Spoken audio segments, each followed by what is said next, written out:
So, establishing yourself as the expert in the space that you are in, uh, this is a topic that comes up often, not just for myself, but to Nancy as well.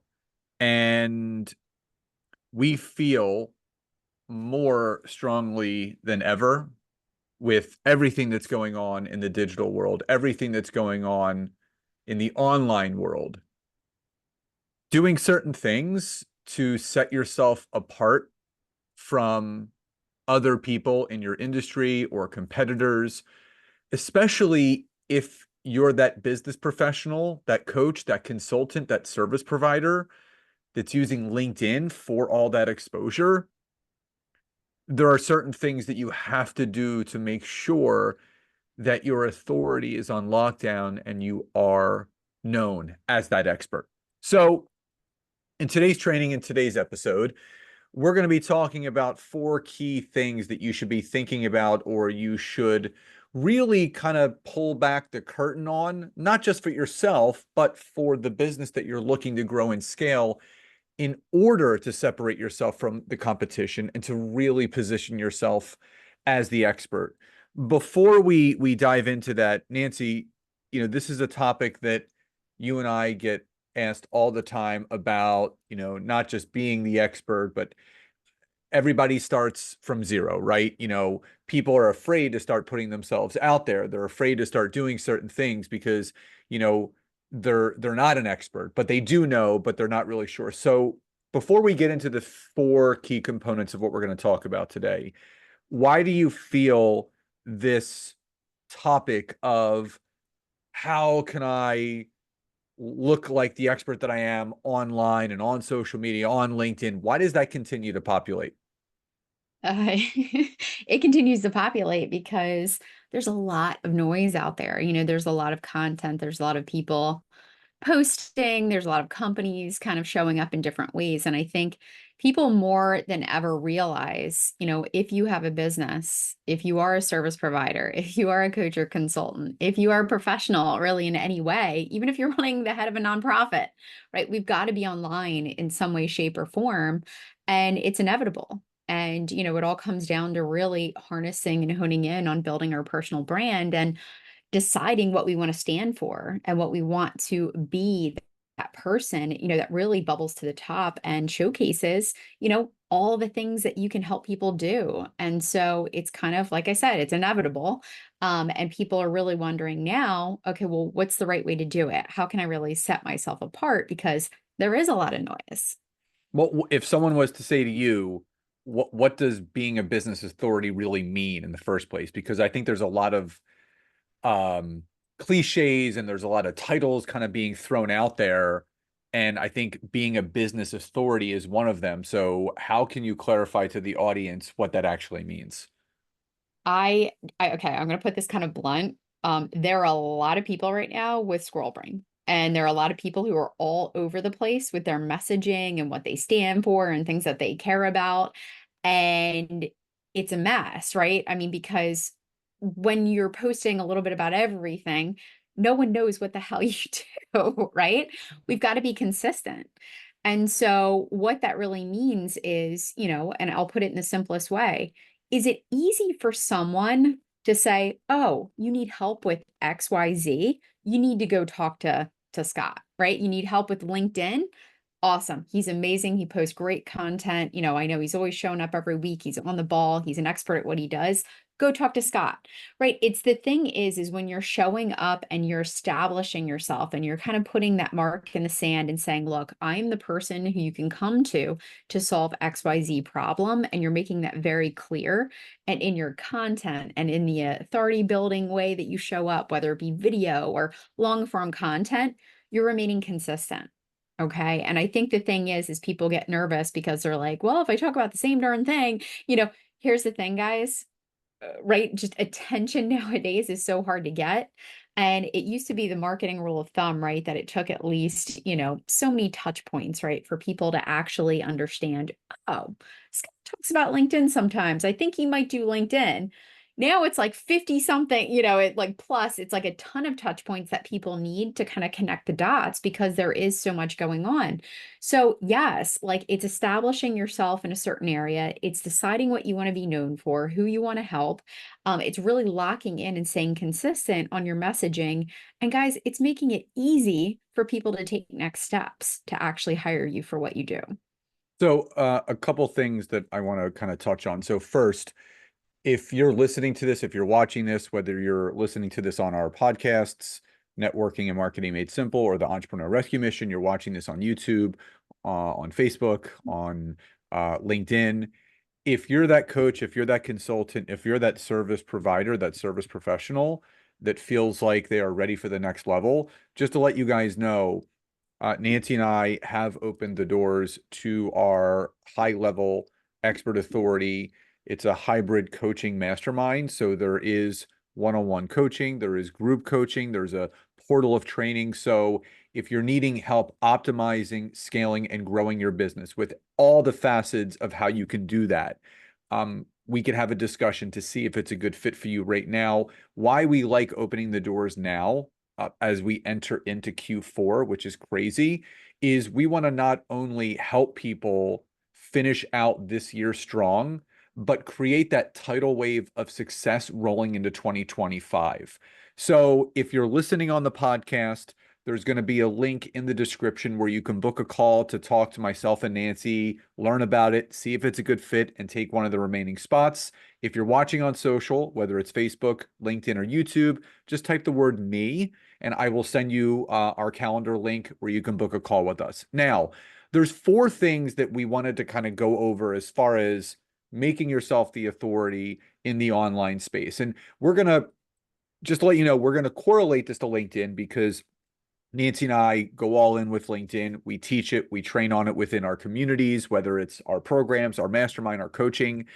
But just know you need to be omnipresent. So these strategies, these things that we're going to go over, the four components, they could be applied to YouTube, to Facebook, to TikTok, to Instagram, everything. But we're going to use LinkedIn as the example because, again, for those business professionals that know that other business professionals, coaches, consultants, service providers, their clients are on there, you have to learn how to optimize it the right way. So the first thing that we wanted to talk about, and I'm going to turn this to Nancy, is identifying and focusing on your niche. So, Nance, in relation to LinkedIn, you know how much we love LinkedIn because you can once you identify your niche, you can search and find them. So, talk about the importance of identifying and focusing on a specific niche.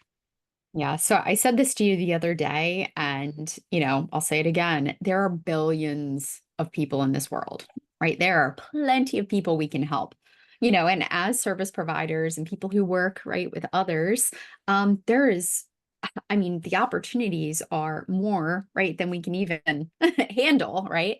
So choosing a niche and choosing a specific market to really dial in on can be such an impactful thing. And I just want to rewind, right? When I first started building my business, people kept telling me, oh, you got a niche, you got a niche, you got to pick your audience, you got to like narrow in. And in all the businesses, whenever I first started, I resisted it. Okay. Just kind of like a parent telling you what you need to do, and you got to kind of stumble a little bit to figure it out. I fell on my face multiple times because I had the notion in my head, well, with my skills and ability, I can help everyone, right? I can help everyone with what it is that I do. Guys, yes, you can help everyone, but you don't want to help everyone because here's the thing, business gets so much more fun. You get to be so much more of an expert, in a certain, specific niche and helping a certain target audience because things start to connect and things start to get way scalable when you're able to formulate, frameworks and content and all kinds of things that are right really going to resonate with the target audience. And guess what? Not only is narrowing down going to get you, more effective results, right? Because you are going to be talking directly to, these ideal clients that you want to work with. it really does make things so much simpler and so much more enjoyable. And I'll give you an example of this. So, with my agency, right? I have a social media content repurposing agency. When I first started out, I wanted to help everyone. Okay. Everyone under the sun. I'm like, you know what? We can help everyone with content. Guess what happened? Right? Scott knows I was pulling my hair out because we were helping every different industry, every different person, Yeah, coaches from all different backgrounds. you also learn the lesson of working with the wrong clients to then work with the right Yes, ones. in all different phases, right? So it's very different, guys, working with a company that's making multi-million dollars and a baby little startup solopreneur who doesn't really have a big budget. So everything is so much more, right? Like magnified and intense, and the fear and the perfectionism and things that settle in, right? So I fell on my face multiple times, right? And I finally wised up, right? And I started to niche. Okay. And whenever I started to niche, you know who I picked? The people that I actually enjoyed working with, that were paying me on time, that were able to deliver what we needed so that we could be successful. And everything else got so much easier and better. We were able to grow our client base. We have a wonderful business partner now that we work with. We are really targeted. We actually work mostly with health insurance brokers. We're actually on a side leg just tapping into the nonprofit market. But again, by being super focused and niche, our team loves it because they're like, okay, great. It's the same types of businesses. They're looking for the same kinds of results, and the content is very similar. Okay. We're not going back to the drawing board, and we're not stressing ourselves and overworking trying to figure out every new and different business. So that's where I want you guys to really hone in. And if you want to be that expert, right, you want to be that authority, that person that this niche in this, market goes, oh, you know what? Nancy works with health insurance brokers, and I'm a health insurance broker in an agency. I really think I should work with her. I can't tell you how many times clients have actually said, I am so happy that you specialize in my niche and in my industry. It's such a pleasure because they don't have to sit there and explain all the different terms and all the different comments and all the different clients that they're looking for and the ways that they work with people. It is such a joy. So, identifying and focusing on your niche, guys, it is step one, right? Scott even says it, like, when you target and you identify who it is you're going to be marketing to and how you're going to work with them, when you update your LinkedIn profile, right, which is your, online billboard of saying, this is what I do and here's who I help, it becomes so much easier when you know who to connect with, right? You can plug into the routines, you know what kind of content to create. Everything else gets so much easier, and you usually start making more money. Okay. So, So yeah, in that example, just using, LinkedIn, because again, you do need to be connecting with the right people, and that's why there's a search engine here. So, that's why Nancy and I, we know that we serve business coaches and consultants the best. So if I was on LinkedIn and I wanted to build my network around the right type of connections that could lead to business, I would go into the search engine. I would search for business coaches, comic consultants, and then I would just go through the general filters that LinkedIn has. I would filter by people. I would then filter by second connections only, since I can then reach out to them. Then I would look through and, I came across someone that specializes in client acquisition for business coaches and consultants.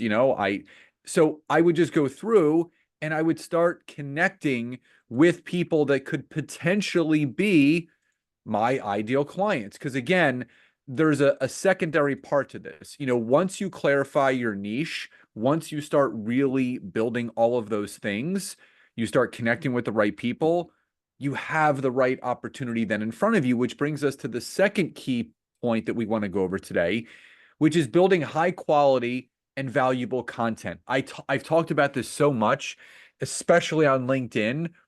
It's got the highest organic reach right now. And you don't want to put out just very general, just blah content. You want to over deliver. And I think there's a mindset behind this where a lot of people feel that if they give too much, no one's going to work with them. It's the absolute opposite. You need to give people a reason to take the next step. You need to show and highlight your expertise. That's why Nancy and I always talk about, when you're looking to, build your authority on LinkedIn, especially through your content, posting 3 times a week. I've done episodes just on this, doing a short form or long form video on Monday, a market research poll on Wednesday to find out what problems your network is actually having that you can solve for. And once you know what their problems are, you solve that problem with a relevant long form post on Friday, which could be an image text post or adding an addition to your newsletter. So, with that in mind, Nance, why do you feel people are in that fear mentality of building high quality, valuable content as opposed, you know what? I'm posting, Nancy. I'm just, I'm being consistent. I'm posting positive quotes and I'm posting this, that, or the other. There's a difference between posting content and posting high quality, valuable content. So differentiate the two for the audience, especially when it comes to LinkedIn. What is it? What was the question? Repeat, please repeat. The difference between generic content compared to high quality, valuable content when it comes to LinkedIn. Yeah. Well, I want to address two things. Well, of course, high quality and generic, right? I mean, I think you said it, right? As long as you're solving problems for people and you're identifying the pain points that your potential clients have, right? You're going to be someone that they're probably going to want to follow, right? Think about the people that you follow on YouTube or, even LinkedIn and all the different platforms, right? Maybe someone said something really awesome and you're like, oh, okay, I'm going to follow this person so that I can continue to receive value and solve my problems, right? That's the most way, right? Let people make money. You're just solving problems, right? At the end of the day. So I think, what pops up for me is a lot of people don't realize, and we get stuck in that, I'm not going to say like just vanity metric type way where we post content and it could be really valuable, right? It could be just this amazing post that you've put together and you put it out there and you get real down on yourself because you get like 2 likes or, maybe one clap and that's about it. The fact of the matter is most of the people on LinkedIn are what we call silent engagers. And in fact, I mean, it's probably one of the main platforms, right, that is really known for this. And LinkedIn knows this, right? It knows that most people are scrolling through the content and they're looking and they're not always liking, loving, high fiving, but they're stopping and they're going, oh, cool. Or they're clicking and they're reading, but they're not necessarily sharing, liking, loving, and engaging like they are on Instagram and Facebook. So the algorithm works different. And so I just want to share with people create content that answers problems, right? Solves problems, delivers value, and don't get hung up on the vanity metrics, which are the likes, loves, all that stuff. Is it great when you can have conversation and you can get people going in the comments? Absolutely, right? That's high five, superstar, right? But the thing is it's not always going to happen. So continue to post the value added content over time, again, as you are building your network, as you are connecting with the right people, as you yourself are engaging with other people, with content. LinkedIn is going to reward that over time, but I don't want you guys getting discouraged and thinking, oh, well, I posted this thing and it was really valuable and I took time to write it. Don't let that just derail you. Okay. Because that is the fact of the matter. But at the end of the day, creating that high quality content that resonates with your audience, that again showcases your thought leadership, shows that you know what the heck you're talking about, right, is still going to really separate you, so much from the rest of the competition. And if I could just share a really quick story. So I have a clients that I've been working with for, over 3 years at this point, and they just do such a fantastic job being themselves while teaching and showcasing their expertise. And whenever I say being themselves, they're goofy, they joke, they laugh, they have a great time. And I kid you not, they've actually closed deals and worked with companies solely, okay, based on the fact that they do this content every single week on LinkedIn. They show up as themselves.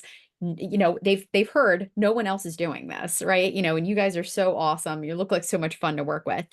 It sets you apart. Okay. And where you might not be getting a million bajillion, likes, loves, engagement, all that kind of stuff, it's still worth it. So whether it's through longer form, whether it's through the polls or the video or whatever it is, make sure that your content provides real solutions and value.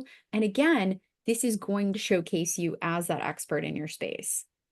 Scott? So the one thing that I wanted to share is How do you do that? So for it everyone listening, he's playing with his settings. It's pretty cool. yeah, can you see me on the screen, Yeah, Nance? it's awesome.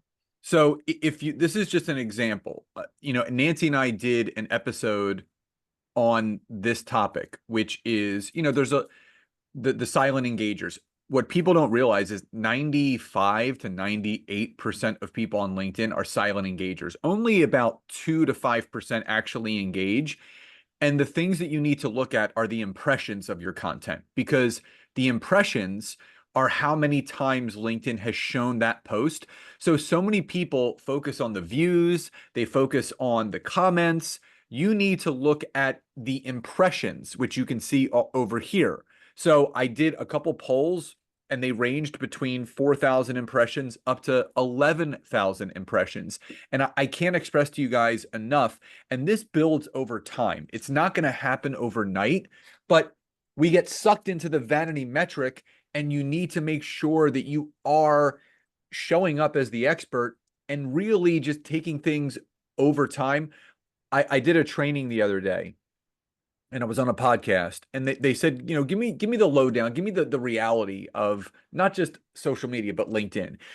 And I said, if you commit to LinkedIn for an entire year, meaning not just connecting and messaging, but if you really put time, energy, and effort into it, you clarify your niche, you provide valued added content, you connect with the right people, and you build those relationships, I guarantee you your business will change. We have a person in our mastermind right now, never really used LinkedIn prior to joining our Expert Authority Mastermind. She shared in our group the other day, over the past week, she's had over 55,000 impressions with her content. She said it's been like 2,000x more than she usually gets because we've helped her identify all those things, which actually really bridges to the next point, number three, which is leveraging social proof and thought leadership. Now, I'm going to take the lead on this because when it comes to LinkedIn, I don't want to say it's one of the easiest things that you can do,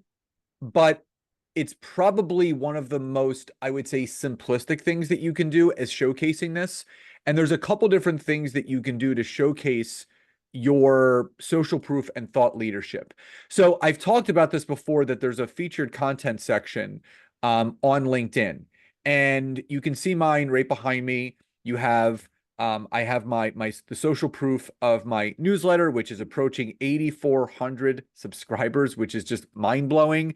I have my free LinkedIn scorecard assessment, the best-selling book that Nancy and I co-authored together earlier this year, The Feel Good Business Model. But I would say the clearest representation of social proof on LinkedIn is your recommendations. So as you can see over here, I have 521 written recommendations. And this is the social proof that you need. You want the words of others speaking to your credibility. You want that social proof. And people say, well, Scott, how did you get that many recommendations? If you read through all of the recommendations and go to the very first one that I ever received, it was in 2012. This is literally 12 years of doing the do. This is 12 years of getting people results. So the big thing is you want the words of others to speak so loudly about how you've helped them, how you can help other people, that it's undeniable that you're the expert in the space that you're in. You want those words of others. And that's the thing. Nancy and I we don't have to sell to people, because people, when they look us up, they see the results, right? They listen to the podcast, they watch the YouTube videos, they read our LinkedIn content, they subscribe to our newsletters, right? They come to our workshops. They see all of the value that we're pouring in, but all the results that people are getting. We have a client right now. He's 3x'd his revenue already this year. It's 9 months in, right? We still have 3.5 months left. He's already 3x'd his business from this time last year. Well, actually, all of last year, which is mind blowing. So, using the recommendation section and the featured content section on LinkedIn will change everything. Nance? Yeah. Well, I'll just throw it out there too. As someone who, obviously as I got the wheels going, Scott has helped me so much, right? In my own business, reminding me, Nancy, you're working with all these clients, are having such great experiences. Make sure to just, ask for a recommendation on LinkedIn. Guys, it's so easy, right? It's easier than emailing someone and saying, hey, can you send me an email back, with just a testimonial? No, you can just literally connect with them on LinkedIn. Hey, I worked with you. Would you write me a recommendation? I'd be happy to write one back because, guys, recommendations go both ways, right? You can write one for a client that you worked with. You can say, yep, I, worked for them or whatever. And then you put it there. And then of course they can write one back. And it's a great way to synergistically, right? Build each other's credibility and social proof. It really goes a long way because there are so many phony balonies out there, right? People who are saying, oh, I'm a XYZ expert, yet they literally have no experience. So social proof is huge. I mean, I don't know anyone else, Scott, who has over 500 LinkedIn recommendations. I mean, that is incredibly impressive. Thank you. So I mean, again, it is such a stamp of yes, like this person knows what they're doing. There are people backing them up. It's just everything. So again, really easy process and a routine. And honestly, like just on this, conversation that we're having right now, guys, it'll take 2 seconds after listening to this. Make it a point, write down a note, reach out to the last 3 people, 4 people that you've worked with and ask for a recommendation. Go do it today. Even 4, right up on your LinkedIn is awesome. It's better than none. Yeah, I mean, a simple goal is, reach out to 5 people a month and ask them for a recommendation. Yeah. What's the worst case? You're going to get 1 or 2 back. I mean, you compound that over a year, you have 25 recommendations, and you can take those recommendations, you can screenshot them, you can throw them up on other social platforms. There's so much that you can do with them. Do you know what else I thought of too? Right. Because I knew there's a lot of like other LinkedIn experts out there, people who claim or whatever, who do not have any recommendations. And honestly, None, we've zero. actually heard from some people who've worked with them that they were not good. And so the thing is if you're nervous about asking for recommendations There's or a you're reason for like, that. that's a problem. And I think really we need to like, go back to the drawing board here and make Well, sure, it's a confidence thing. You have to well, be, you got people to deliver the can, value, yeah, they can sense confidence, but they can also sense a lack of confidence. And I know, and this is the thing, people ask Nancy and I all the time, what's your guarantee? What's your guarantee? Well, we can guarantee that we're going to teach you and Yeah. show you exactly what you need to do, but you need to guarantee that you're going to commit to applying what you learn so you can actually see the results. Well, actually, just to throw in there, right? So, we used to in our mastermind program, obviously, it's very close knit, right? This is the only container that we do what we do in this, where we're doing coaching and strategy and just offering the amount of, us as you get. The thing is we have an application process. We don't want everyone in this program. We want people who are actually going to commit to their business. They're not just interested. Like, maybe I'll dabble. No, it's people who legitimately are committed and ready to take action. Scott and I talk about it every single day at breakfast. In fact, we are the biggest cheerleaders for our clients. We want you to be so successful. We talk about our clients. It's like you guys are like our kids, we're like, "Oh my gosh, I can't wait. I'm so excited, for them to build."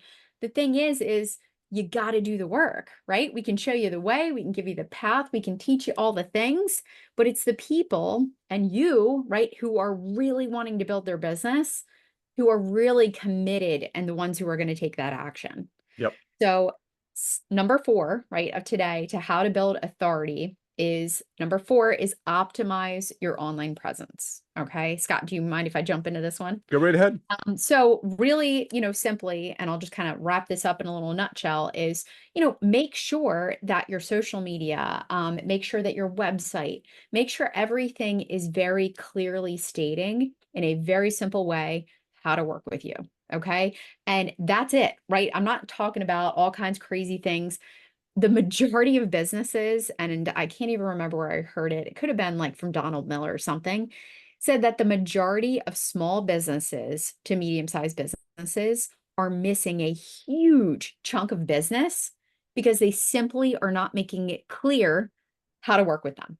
And that sounds so silly and so funny, but sometimes, guys, we get so deep inside the jar that we can't even see the label, right? And that's that old quote. It's like, I can't see the label from inside the jar. We're so in our business, we just think everyone knows exactly what we do, yet we forget to put our website link there. We forget to add, where people can go. Don't make people burn calories trying to work with you. Make it easy. And that's pretty much it, right? Just make it easy for people to hire you. Well, and bringing it back to LinkedIn, again, to Nancy's point, if you don't have your LinkedIn profile filled out the right way where people don't know what you do, from your headline section to a clickable link where they can book a call, they could visit your website, featuring certain things in the featured content section, making sure that you're posting consistent content, you're clearly stating in the experience section everything that you do and how you help people. How do you expect to build authority if people do not know? So, before we wrap up, again, just one final invitation to those that are listening and watching. If you're watching and you would like to book a call with myself and Nancy, because again, to Nancy's point, we keep this container very small and intimate, 10 to 15 people at most. Like that, it's capped at 15. We don't want any more than that because we give a lot of ourselves to this group. We meet weekly as a group. There's quarterly strategy one-on-one sessions. It's one of the only ways that you can work with both of us one-on-one. Actually, it's the only way to work with us together one-on-one. Well, yeah, and I just wanted to add too, like I've just been seeing a lot of buzz lately where people are like, oh, people are just having programs teaching people how to build. Guys, we run multiple businesses, and between us both, we start businesses, whether it be in person, local, brick and mortar, all the way up to online digital marketing agencies. We've done multiple different kinds of business, even a SaaS company. So the thing is we've been there, we do, and we teach what we know so that you can really speed up, right? The hitting the ground running, knowing exactly what to do. And sorry to cut you off, Scott, but like it literally, I get so excited about it because this is really, I don't even know how long we'll do this program for. Yep. But I just know it's a really fun way for Scott and I to work together and to be able to work with clients, and really fulfills us in a way because we really, I mean, just like our book, The Feel Good Business Model, we want people to run businesses that feel good, right? Business is not always going to be easy, right? Things are going to be challenging at times, but we want we want to help you build a business where it does give you that time freedom, that flexibility, the ability to grow and scale it as small or as big as you want. Okay. And that's what we teach in our program. Yep. So again, if you're watching on LinkedIn, Facebook, or YouTube, just comment the word me, M-E, and we will reach out to you. We'll send you our calendar link so you can book a time. It can't hurt. There's no charge for the call. We would love just to learn about you and your business, and we can tell you more about Expert Authority, kind of give you a tour of the portal and the things that you're going to learn and how we can help you. And if you're listening to either of our podcasts, just go right to the description of the episode. You'll see a calendar link there where it books a time with myself and Nancy. It's a free 30-minute call. And that way we can see, obviously, if you want to take one of the last remaining spots. So, as always, we hope you guys enjoyed today's episode and today's session. If you want to learn more, just more about myself and Nancy and what we're actually doing, all you have to do is go to thetimetogrowcom. That'll kind of give you a 10,000-foot view of a couple who's not only married in life, but also married in business and the companies that we run together. So we hope you enjoyed the episode. Love and gratitude, and we'll talk to you next time. Bye bye.